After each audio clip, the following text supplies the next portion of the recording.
Sina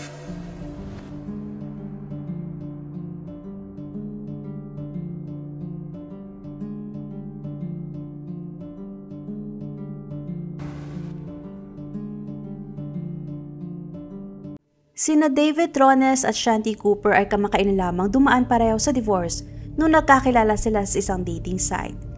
Si Shanti ay maganda, masipag, may anak na lalaki na si Jackson at may sariling matagumpay na negosyo sa Orlando, Florida. Si David naman ay mayaman at nakatira sa Minnesota kung saan siya ay dating nagtatrabaho bilang sales representative sa 3M. Sinabi ni David kay Shanti na siya ay may minanang milyon kaya naman magagawa niya ang gusto niyang gawin sa kanyang buhay. Di nagtagal ay nauwi sa seryoso ang relasyon nilang dalawa. Taong 2015, lumipat si David sa Orlando para makasama si Shanti. Nag-withdraw si David mula sa kanyang account ng $607,500 para bumili ng bahay at binayaran niya yun ng cash. Ang bahay ay nasa Delaney Park sa isang kapitbahayan na malapit sa Orlando, Florida. Ang property ay nasa Copeland Drive. May lawak na 4,400 square feet at may malaking garahe. May sarili din itong swimming pool, outdoor kitchen at in-law suite.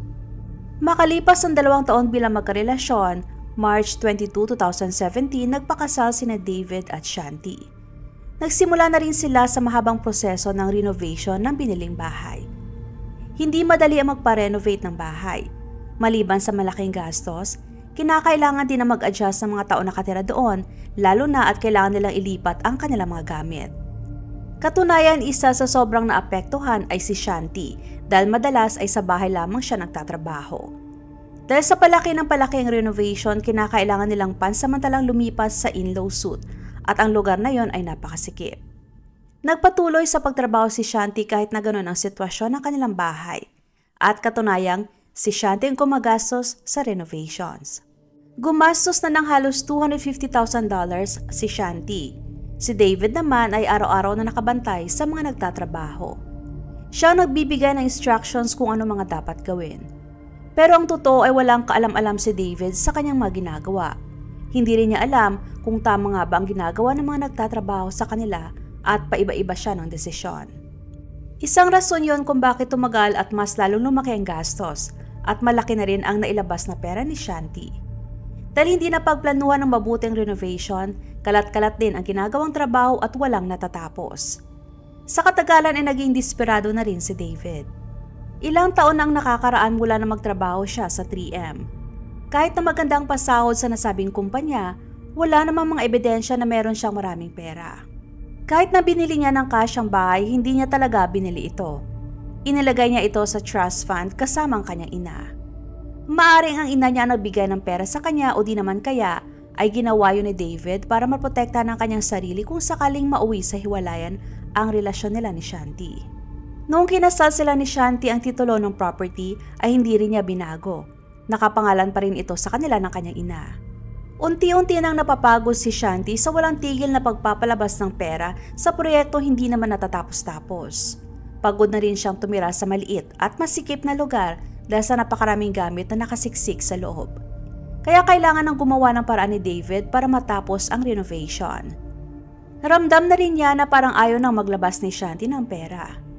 Hanggang sa nakita niya ang TV shows sa isa sa maraming home improvement channels na tinatawag na Zombie House Flipping. At nalaman ni David na isa sa mga personalidad at designer ng show na yon na si Keith Ory ay katunay nagtatrabaho sa pangkalahatan ng Florida. Kung maging parte sila ng show, matatapos ang kanilang proyekto at matutulungan din sila pagdating sa gastos. Sa unang pagtangka ni David na maging parte ng show ay hindi siya nagtagumpay, pero hindi siya sumuko at mapilit si David. Kaya naman sa huli ay nakuha din ang atensyon ng nasabing show. Napakagandang tignan ng bahay mula sa labas pero ang loob ay halatang sakuna. At ang mag-asawang David at Shanti ay parehong attractive at handa sila na humarap sa camera. Dave just called me on the phone and asked if I'd come by and take a look at the project. He said that they had done some work. They had fully disassembled this house to a degree that I'd never seen before. It was rather astonishing. It was largely wide open, like you're inside of a giant shoebox. Nakipag-usap ang producer ng show sa mag-asawa at sinet up ang proseso para maayos ang bahay. Ang ganitong production ay hindi madaling gawin at ang mga bagay ay kailangang paghandaan at schedule ng ilang buwan. Ibig sabihin hindi lamang mag-aantay sina David at Shanti kung kailan ito pwedeng umpisahan. Hindi rin nila maaring galawin ang loob ng bahay at ipagpatuloy ang renovation habang nag-aantay na mag-umpisa ang production. Habang lumilipas ang buwan, nawala na rin ng gana si Shanti na maging parte ng show. Hindi lamang siya nawala ng gana sa show, kundi pati na rin sa relasyon nila ni David. Katunayan malaki ang naging epekto ng renovation sa relasyon nila David at Shanti. Yun ang isa sa mga dahilan ng madalas silang pag-aaway dahil sa palpak na desisyon ni David. Sa huling meeting bago umpisa ng production at isang buwan bago tuluyan mag-rolyo ang mga kamera sa loob ng kanilang bahay, tumanggi na si Shanti na maging parte ng usapan. Pero habang nag-aantay ang producer sa baba, nagawa namang makumbinsi ni David si Shanti na bumaba para makipag-usap sa kanila. Pero sa puntong yon ay ubos na ang pasensya ni Shanti. Sa panahon ng paglilitis, ipinaliwanag ng prosecutor ang pinagmula ng lahat kung bakit nauwi sa hindi inaasahang trahedya na ikinasawi ni Shanti. There's cost and considerations involved. And if you're going to, sink a lot of money into this production, you want to know that people involved are going to, to stick with the project, because you don't want to invest a lot of money in something and end up not happening. So because of this, he wanted to make sure that David and Shanti were on the same page. And he required a sit down with both of them to make sure they understood how the production was going to go, what was expected, and that there, wasn't going to be any surprises, that they weren't going to pull out, be any issue. Well, he had a hard time getting this scheduled with Dave. You're going to hear it. And finally, he, at his insistence, said, no, we cannot go forward with this production unless this happens. He was able to set a time about a week before Sean's murder. And he came over to the house to meet with both Dave and Sean. Her demeanor at that time, she was not into this. You're going to hear this is not something that she was involved in. Keith Ory was trying to explain the project. She was dismissive. She wouldn't sit down. She didn't want anything to do with this meeting or him or what was Dave planning on this show. She came down, listened for a few minutes, and then went back upstairs before the meeting was even complete. This home show, this zombie house flipping, was the lifeline out of this mess with this house that they've dug themselves into. And she, at that point, a week before her murder, was not into it. Naubos lamang ba ang pasensya ni Shanti dahil sa kapalpakan ni David? O dahil sa nabuking lamang niya na wala itong pera na gaya ng pinagyayabang niya dati? O di naman kaya ay nalaman din niya na si David ay may isa pang mas malalim at mas madilim na lihim? Kalaunan ay may mga resibong nakita na kada 3 buwan, siya ay nagbabayad para sa membership sa Club Orlando Athletic Ventures, isang private club na nagkikater ng mga bakla ng fitness club, saunas, video lounge at private rooms. Sa resibo ay nakita din na siya ay pumunta sa lugar na yon sa mismong araw ng kasal nila ni Shanti. Katunayan 80 beses nang pumunta si David sa lugar na yon sa loob ng ilang taon. May empleyado pa ng club na nagsabi na nakita niya si David na nakikipag-sex sa ibang mga miyembro ng club at bisita. Nagsalita din sa korte ang nanny at PA ni Shanti. Did you see David or Shanti argue or bicker? I saw them bicker on occasion.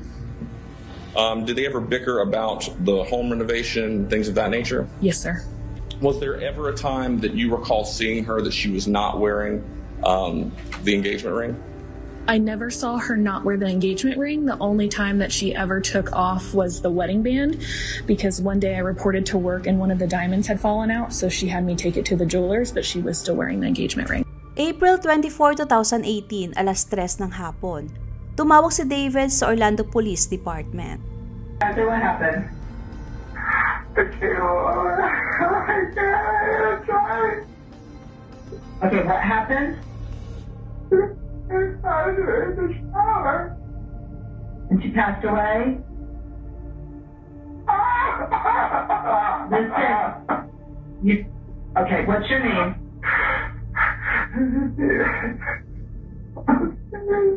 Okay, are you with her right now? Yes. How old is she? 39. How old? 39. Okay, is she awake right now?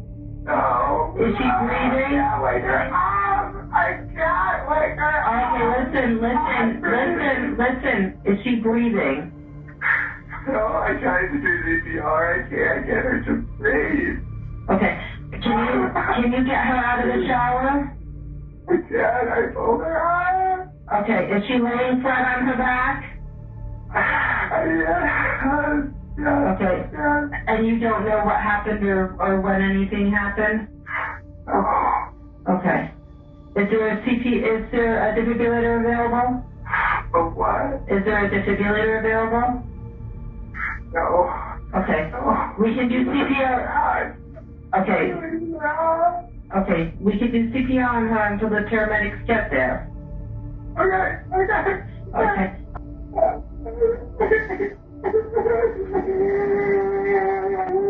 They're almost there to you. They're responding emergency to you. There's a blue dumpster. They have to come back. Oh God. What is blue? There's a blue dumpster, big blue dumpster in the driveway. They have to turn in. And if they can get past it, they have to drive past it. If they can't get past it, they'll park out in the street. They'll just park out in the street. Yeah, but we're in the back. We're in the far back. They have to get back to the gate and come up the stairs.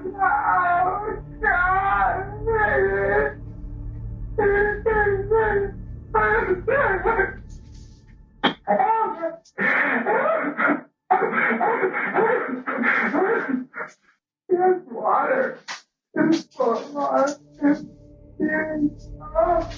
Are there any animals or anything in the house?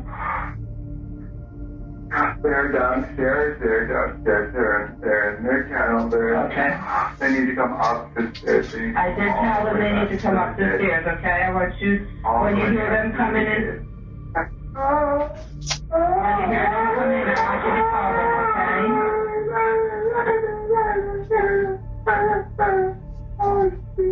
Has she been sick or something? Yeah. Oh God, what happened to me? Baby.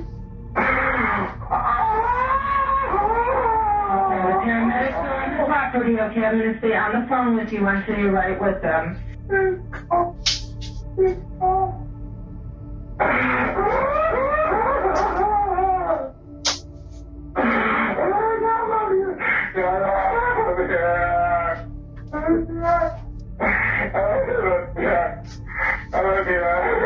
Are they there with you?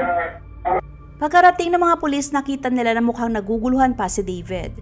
Sila ay nasa second floor at nakita nila si Shanti na nakahiga sa sahig at wala ng buhay. Dahil may nakita silang kakaiba sa lugar at may mannerism si David, kaya naman nagpatawag na sila ng investigador. At ang inireport na aksidente ay kaagad na naging crime scene investigation. Dumating ang mga investigador at forensic team habang ang grupo ay nagtitipon at nangunguha ng mga ebidensya at kumuha ng litrato. Tinanong ng dalawang detective si David kung ano ang nangyari. Sabi ni David, pagka-uwi niya mula sa paglalakad-lakad kasama ang kanilang aso, dumiretso muna siya sa kanilang bakuran at may nilinis bago umakyat sa taas para i-check si Shanti.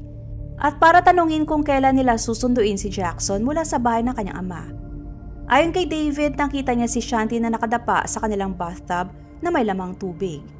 Maaring nadulas daw ito at nabagok ang ulo at posibleng nalunod. Sinabi niya sa officer na hinila niya ang katawan ni Shanti palabas ng bathtub at ginawa ang CPR bago tumawag sa 911. Pero ang sinabi niya sa mga pulis nung una siyang tumawag ay hindi tumugma sa kung ano ang nakita nila sa pinangyarihan. Dinala nila si David sa police station para sa karagdagang tanong. Habang mga forensic team ay nanatili naghahanap ng karagdagang ebidensya na makakatulong para malaman nila kung ano nga ba ang totoong nangyari. Pumasok si David sa interrogation room bandang 11 na ng gabi at marami siyang kailangang sagutin ng mga tanong. On to her wrist, I thought that there's something that this I could do to help. And I'm kind of moving her, trying to get her, just shake her a little bit and trying to get the water out of her lungs.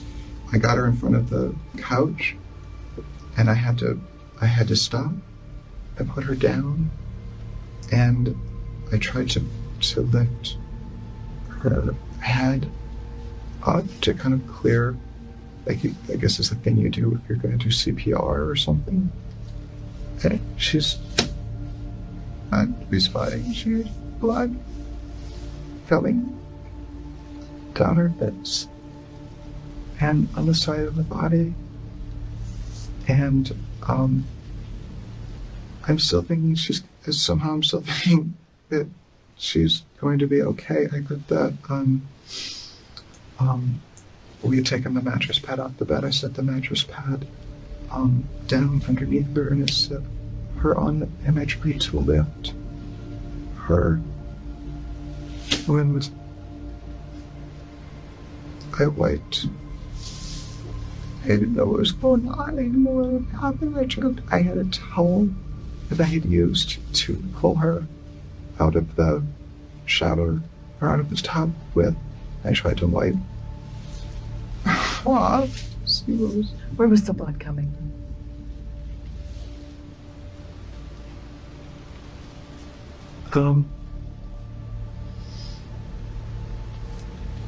The left side of her face, here on her cheekbone. Is that the right side? She had blood. Inaresto si David at kinasuhan ng first-degree murder. Si Jackson naman ay nanatili sa kanyang ama na nahihirapan pang ipaliwanag kung anong nangyari sa kanyang ina. At ang kanyang stepfather ay inaresto para sa pagpatay na yon. Dahil sa nangyaring pandemic na delay ang paglilitis ng halos 5.5 taon. Habang nag-aantay ng paglilitis ay makailang beses din na nagpalis si David ng kanyang abogado. Sa panahon ng paglilitis, pinaliwanag ng detective sa korte kung ano ang kanilang nakita sa crime scene.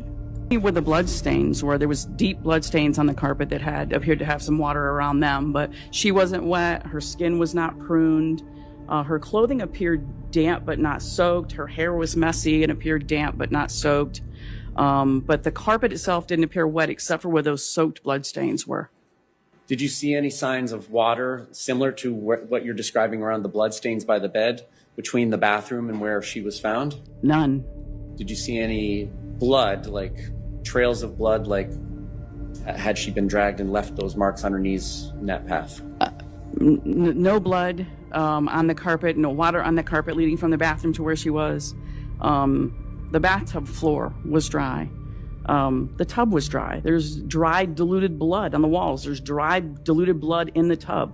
The rug is pushed forward. That's not wet. The floor's not wet. The carpet's not wet. By diluted blood, what do you mean? In other words, on her body, you can tell that it's dried blood, but it's not. It hasn't had water in it. So the dried blood in the tub or the dried blood on the walls had definitely been mixed with water and then dried in that fashion.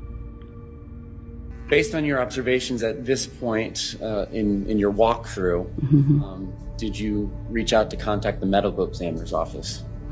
I did. The jurisdiction over her at that point, over any decedent in Florida, especially one that's been murdered, is the medical examiner's office. So I contacted the District 9 medical examiner's office and I spoke to investigator Ralph Kalachi and I told them, we're not ready for you to take her. We just got her. We just got here. So we're not ready for you to transport her, but I really do need your expertise and we can't touch her. So we really need you to come out. So at 5:14, I called investigator Kalachi and he and Laura Casper came out. At this point in time, what had you been told what had you been told about the 911 call or the reason for the call out? I only spoke to Officer Wilson and Officer Marsh, and they advised that they had received a call that she had been found by her husband in a tub of water, and that she wasn't breathing. So they thought they were going to, it's a signal for us is 59, but like a...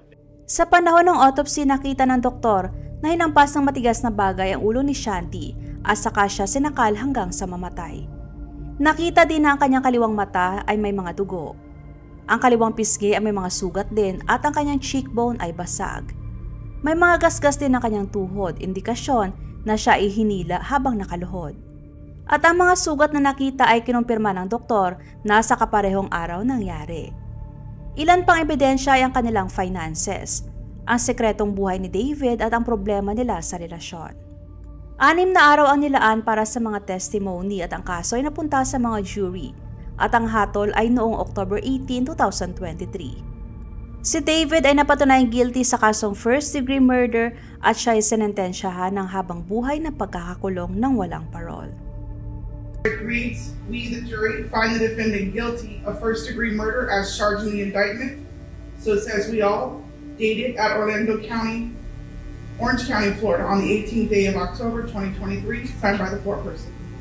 May second channel na Usaping Krimen. Salitan ang pag-upload ko sa kada channel, kaya kung gusto nyo na makapanood ng crime story araw-araw, maaari lamang po na i-check ang bawat channel para sa mga panibagong videos. Maraming salamat!